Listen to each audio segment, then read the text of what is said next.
Qué lindo día, hermano. Dios le bendiga. Qué lindo día tuvimos hoy. Yo los bendigo en el nombre de Jesús. Y en verdad me siento muy contento por este privilegio que tengo de predicar la palabra de Dios y de traer este mensaje para ustedes. Hoy, hermanos, tengo un mensaje titulado 3 principios importantes que la iglesia debe guardar.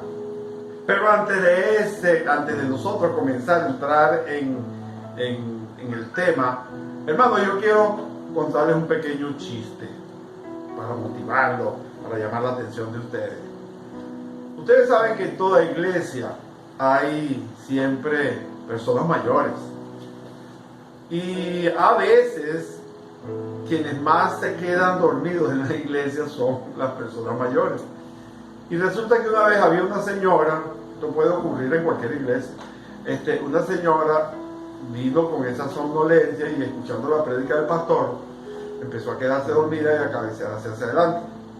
Cabeceaba, hasta que quedó dormida y se fue hacia adelante y se golpeó la frente con la silla de adelante. En eso se despierta la señora y dice: el Señor reprenda al diablo. Primero me hace quedar dormida y después me golpea. Bueno, hermano, esto es una motivación. Yo sé que se rieron. Bueno, mi hermano, tengo, como dije, estos 3 principios importantes que la iglesia debe guardar. Y yo quiero hablar de 3 cosas que son cotidianas en la iglesia. Una es congregarse. La otra es la oración. Y en la tercera que vamos a tratar es el dar. O sea, los principios financieros que Dios ha establecido en su palabra, que nosotros debemos cumplir para ser bendecidos y andar en victoria aquí en la tierra. Primeramente, vamos a decir, ustedes, es bien sabido por todos nosotros que nosotros estamos viviendo momentos de crisis. Es un momento histórico y muchas iglesias están teniendo problemas para proveer ese alimento espiritual a los miembros de sus iglesias, o sea, que les llegue la palabra de Dios. El contexto de nosotros aquí en nuestro país, tenemos muchas veces problemas con el internet, o la mayoría de las personas tienen problemas con la recepción, con el aparato de recepción. No todo el mundo tiene un buen teléfono inteligente para recibir el mensaje. Y esto, hermanos, ha traído como consecuencia que muchas personas hayan dejado de congregarse. Les voy a explicar lo siguiente.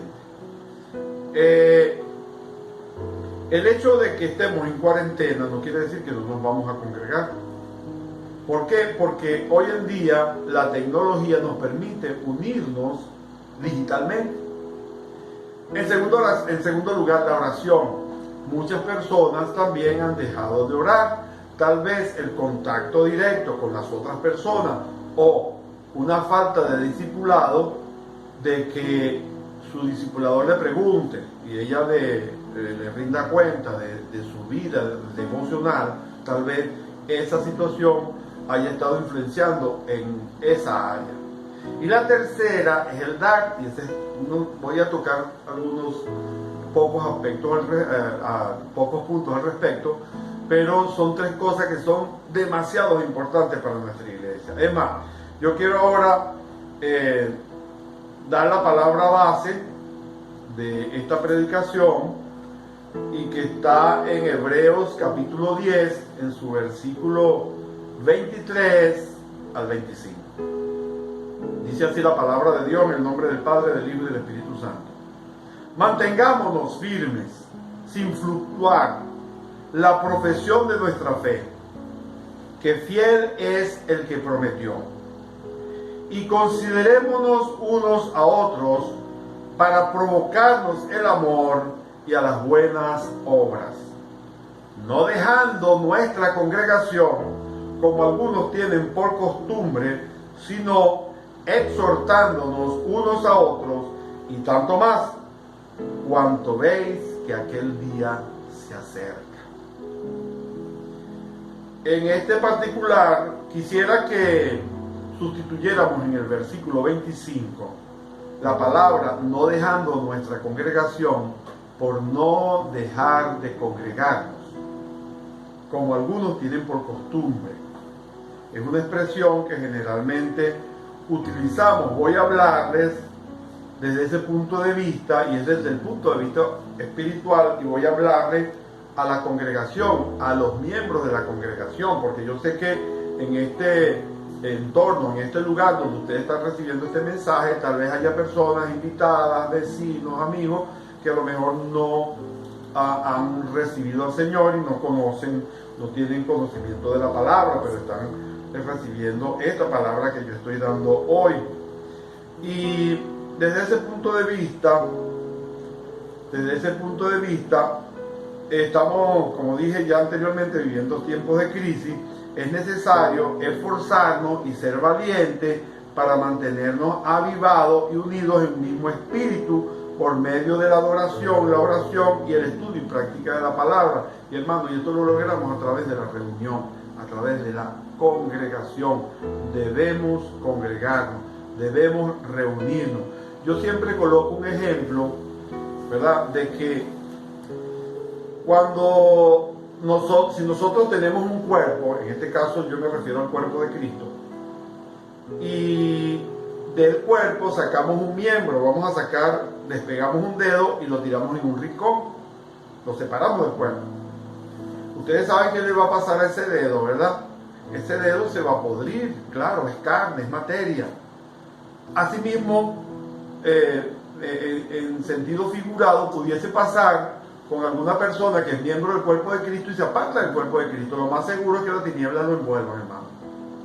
La persona se enfría, la persona se aleja, la persona pierde la comunión con Dios y con los hermanos de la congregación. Es una razón obvia, una razón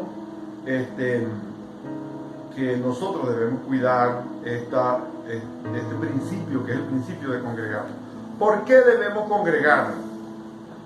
Voy a decir de nuevo, congregarnos es un sinónimo de reunirse. Nosotros practicamos dos tipos de reunión. Una es la reunión uno a uno, que es el discipulado, y el otro tipo de reunión es la reunión del culto dominical, o la célula, o el altar familiar. Luego voy a explicarles esto.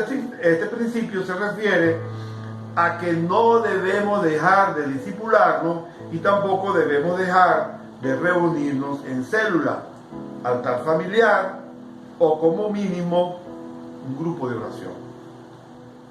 Esto es un consejo que debemos seguir. La primera forma, quiero hablarles un poquito del aspecto histórico. La primera forma de congregación que existió la utilizaron Moisés con el pueblo de Israel cuando se reunía con todo el pueblo para hablarles de la palabra y de las costumbres de los judíos, ¿verdad? Luego, más tarde, durante el exilio babilónico,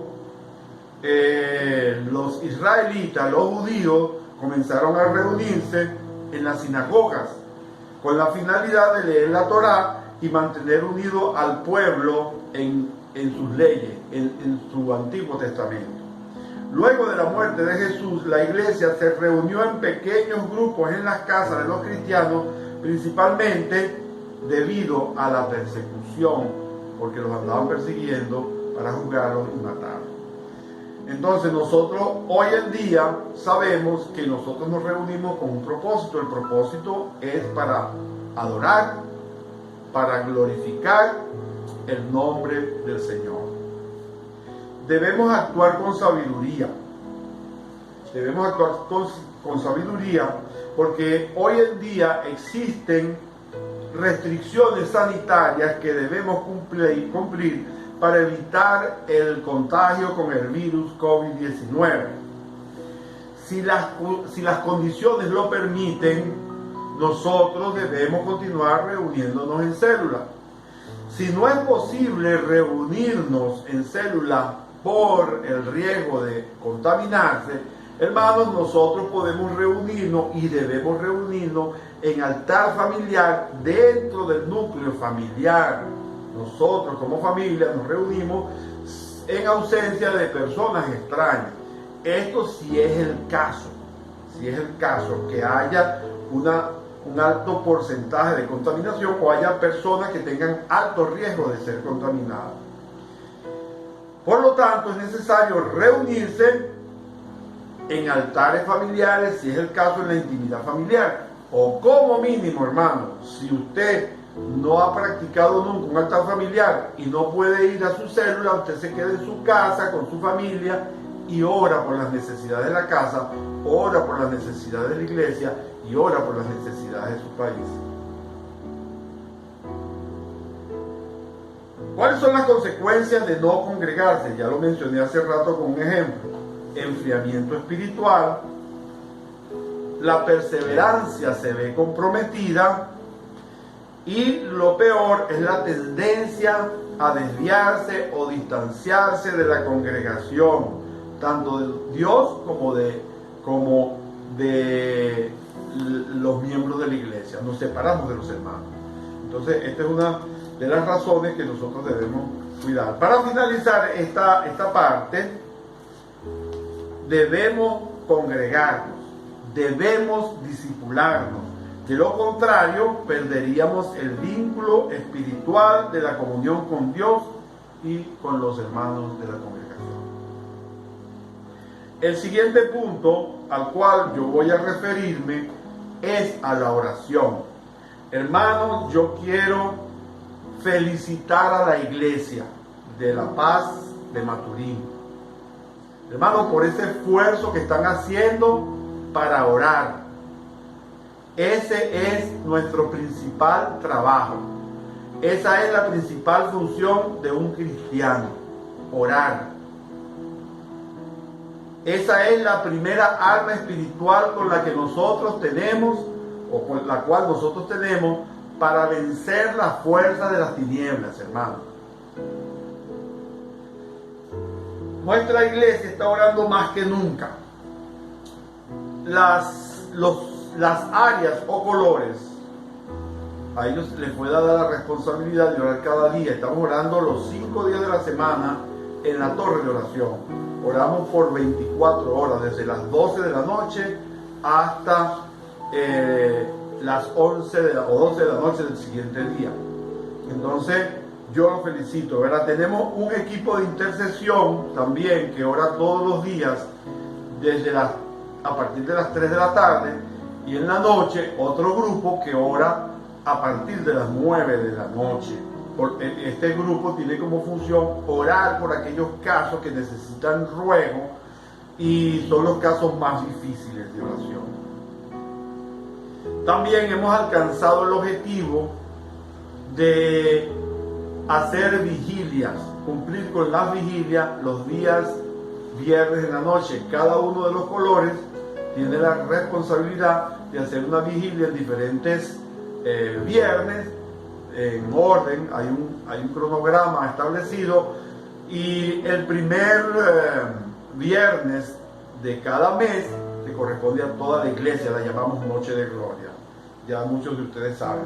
Entonces, yo quiero felicitar también a los líderes de color, a los líderes de sector y a los líderes de célula, que son aquellas personas que están haciendo el esfuerzo por mantener a la iglesia unida en la oración. También felicito a los miembros por ese esfuerzo que están haciendo para orar. Debemos mantener y aumentar la intensidad de la oración en nuestra congregación. Debemos llenar esos espacios vacíos que hay entre hora y hora. Debemos hablar a los miembros de la congregación, debemos invitarlos. Nosotros, los que somos discipuladores, vamos a invitar a nuestros discípulos, si son nuevos convertidos o si no se han unido todavía a estos grupos de oración, para que se unan, porque la oración trae mucha bendición, hermano. Para finalizar este punto, respecto a la oración, hermanos, nosotros hemos tenido victorias de oración. Quiero decirles eso. Hemos tenido victorias de oración, hemos tenido personas sanadas de cáncer, hemos tenido personas que han sido sanadas del virus COVID-19. Tenemos un caso en Brasil de una muchacha, sobrina de nombre Caroline, sobrina de la hermana Joyce Vasconcelos, la cual estaba entubada y milagrosamente se levantó de su lugar.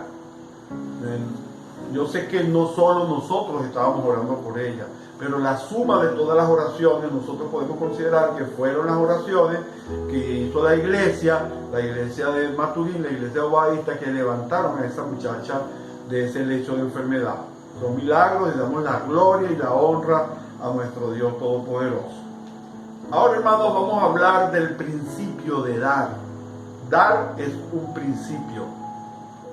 La Biblia establece, dice en su palabra, que es mejor dar que recibir.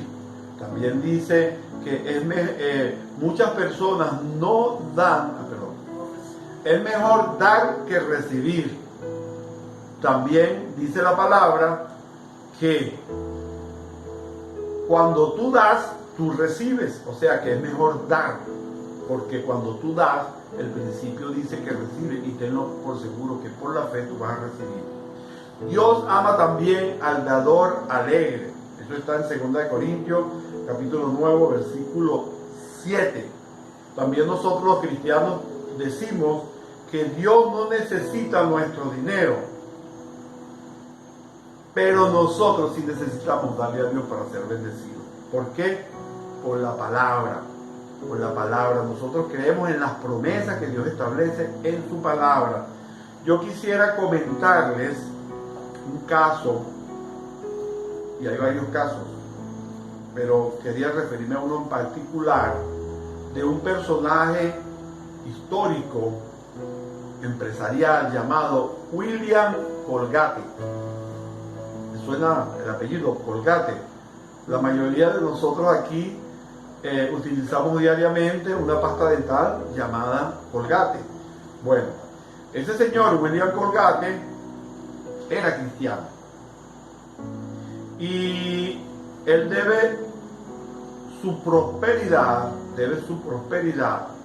¿verdad?, a que cuando él empezó su empresa, él le prometió a Dios que iba a diezmar cada vez que él tuviese ganancia. Bueno, él comenzó a hacerlo, pero su empresa comenzó a crecer, hasta el punto que esa empresa se hizo transnacional, y hoy en día nosotros podemos conseguir esa empresa o esa marca, específicamente de pasta dental, la conseguimos en casi todos los países del mundo occidental y del mundo oriental.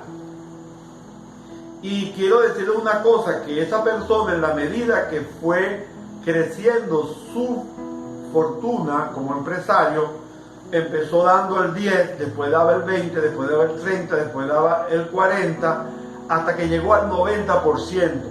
Él entregaba el 90% de su ganancia y solo se quedaba con el 10%. Y fue considerado uno de los hombres más ricos del mundo en su época.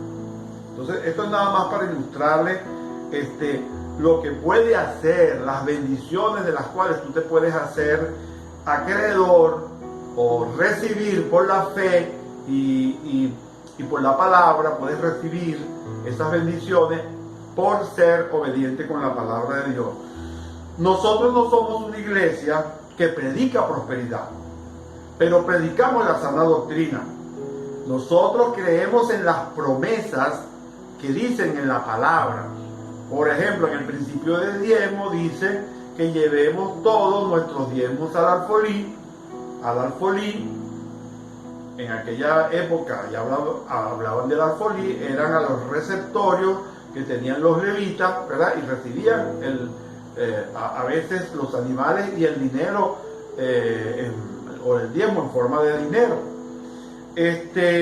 Y esa condición de nosotros, esa acción de entregar el diezmo, como lo dice la palabra establece una promesa, ¿verdad?, que dice que si tú das tu diezmo, Dios va a abrir las ventanas de los cielos y va a derramar bendiciones a tu vida hasta que sobreabunde. Entonces, nosotros creemos en esa promesa. cuando cumplimos con ese principio del diezmo. Cuando diezma, Dios promete, como ya lo mencioné, abrir las ventanas de los cielos y también reprender al devorador para que no se coma nuestra cosecha. Cuando ofrendas, siembras en el reino de Dios y te viene la multiplicación de esa semilla. Cuando primicias, cuando tú das la primicia, Dios te garantiza que el resto de tu cosecha o el resto de tu ganancia va a ser bendecida. En estos tiempos de escasez, mi hermano, de tribulación, de opresión financiera, es cuando más debemos cumplir con este principio y cumplir con los principios financieros de la palabra de Dios, con diezmos, ofrendas y primicias. Hermanos, mi testimonio personal, hermanos, yo viví una tribulación en mis primeros años de cristiano. Yo estaba totalmente quebrado, hermano. Tenía una resistencia fuerte para diezmar y en un solo día el Espíritu Santo me convenció de que debía dar el diezmo. No voy a contarlo completo porque es un poquito largo, pero sí les quiero decir que después yo salí a la calle en ese día y la tercera vez, como dice la ley de la tercera vez, que Dios habló conmigo fue a través de un muchacho. Yo estaba haciendo una cola en el Banco Banesco de la catedral y vi un muchacho que venía entregando un periodiquito llamado Eclesia. Y él llega, me entrega el diezmo, me entrega el periódico y yo cuando primero veo las dos portadas, cuando volteo a la segunda portada, hablaba del diezmo. Leí, hermano, y ese día, después que llegué a la casa, le dije a mi esposa, a partir de hoy, a pesar de la crisis que tenemos, así nos quedemos sin nada, yo voy a diezmar al Señor. Y así lo hicimos, hermano. Y nunca nos quedamos sin la provisión, nunca nos quedamos sin alimento, nunca nos quedamos sin el pasaje para ir a la iglesia.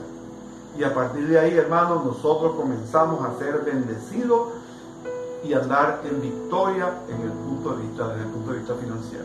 Gloria a Dios, hermanos, por este testimonio. Quería darles al finalizar otro consejo, un consejo que va a ser de bendición para nosotros. Y es, si se puede decir, una mala práctica que yo he tenido la experiencia de ver en muchos líderes de célula de nuestras iglesias desde hace mucho tiempo. Claro, una vez que uno detecta y ve la comisión del error, uno lo corrige y los hermanos reciben el entendimiento y la revelación. Debemos, hermanos, evitar usar el dinero de los diezmos, ofrendas y primicias sobre los cuales nosotros ya hemos orado y sobre los cuales ya hemos apartado para el Señor. Una vez que usted recibe en su célula, recibe ese dinero, hermano, y ora por ese dinero, ya usted ha consagrado ese dinero al Señor. Ese dinero es santo, es apartado para Dios. Y, hermanos, que Dios nos libre de nosotros tocar ese dinero. Ese dinero debe ir directo a las arcas de la iglesia, directo a la sección de administración de la iglesia para que sea contabilizado y sea ingresado en el saldo de la iglesia. Hermanos, quiero aclarar, una vez que usted ya tiene ese dinero, ese efectivo consagrado al Señor, no lo debe tocar, a pesar de que estamos viviendo momentos difíciles para recaudar efectivo. Hemos tenido discípulos y discípulas que han consultado eso, pero si por casualidad cualquiera de ustedes tenían esa duda, nosotros se los estamos aclarando hoy, ¿no? Si usted recibe un diezmo, una primicia, o recibe una ofrenda en efectivo y usted ora por esa ofrenda para la iglesia, usted debe consagrarla y debe dedicarla y enviarla a la iglesia.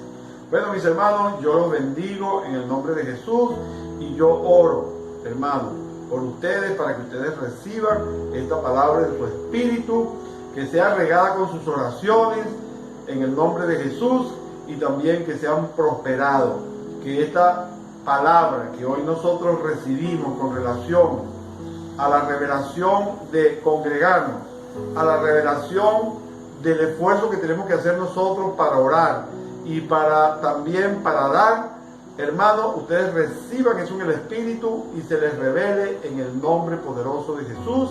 Amén y amén.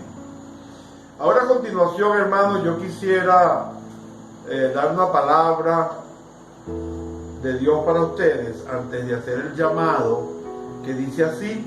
Vamos a la carta a los Romanos en el capítulo 10, en el versículo 8 hasta el versículo 10, que dice así: Mas, ¿qué dice? Cerca de ti está la palabra en tu boca y en tu corazón. Esta es la palabra de fe que predicamos, que si confesares con tu boca que Jesús es el Señor y creyeres en tu corazón que Dios le levantó de los muertos, serás salvo.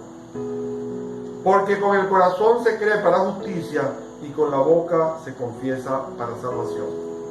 Yo quiero hacer un llamado a las personas que están en este culto familiar por primera, segunda, tercera vez, o amigos, invitados o vecinos. Yo quisiera hacerles un llamado a que ustedes abran su corazón a Jesucristo y puedan recibirlo como su Señor y Salvador. Y Él nos da una nueva oportunidad de vida. Vamos a colocarnos en pie y yo quiero que ustedes repitan conmigo la siguiente oración. Yo declaro que Jesucristo, y creo que Jesucristo es el Hijo de Dios, que murió en la cruz por mis pecados y resucitó al tercer día. Yo abro mi corazón y recibo a Jesucristo como mi Señor y Salvador personal. Perdona mis pecados, Señor Jesús, y escribe mi nombre en el libro de la vida en el cielo. Si tú hiciste esta oración, tú has nacido de nuevo. Escribe esta fecha, escríbela en un lugar de importancia, en una agenda, en tus memorias, en tu diario, y este ha sido tu nuevo nacimiento en el Espíritu. ¿Cuál es el siguiente paso? Pregúntale a la persona que te invitó o al líder del culto familiar o de la célula o del altar familiar en el que tú te encuentras, y pregúntale cuál es el próximo paso a seguir después de tú haber nacido de nuevo en el Espíritu. Yo los bendigo en el nombre de Jesús y hasta la próxima.